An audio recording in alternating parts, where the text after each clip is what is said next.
Praise God, we are blessed. Yes.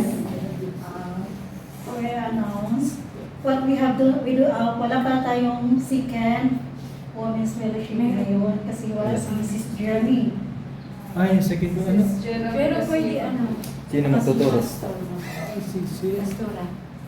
We have, Yeah. Second worship. Excuse me. Women's. Sila na-inform eh.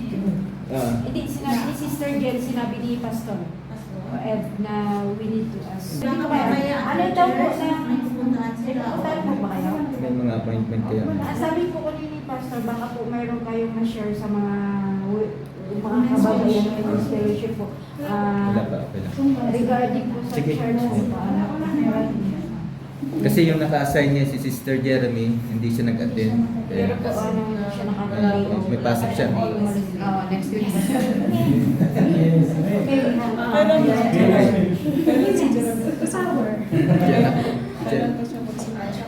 Hindi siya yung naka-assign na mag-lead. Wala siya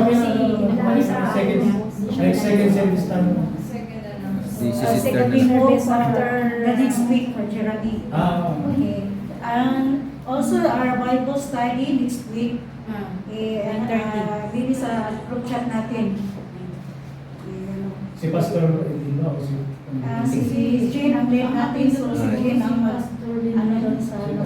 Iko-confirm So pa.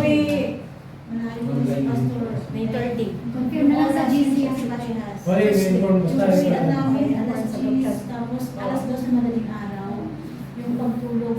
So ibigay ko ulit sa facilitator natin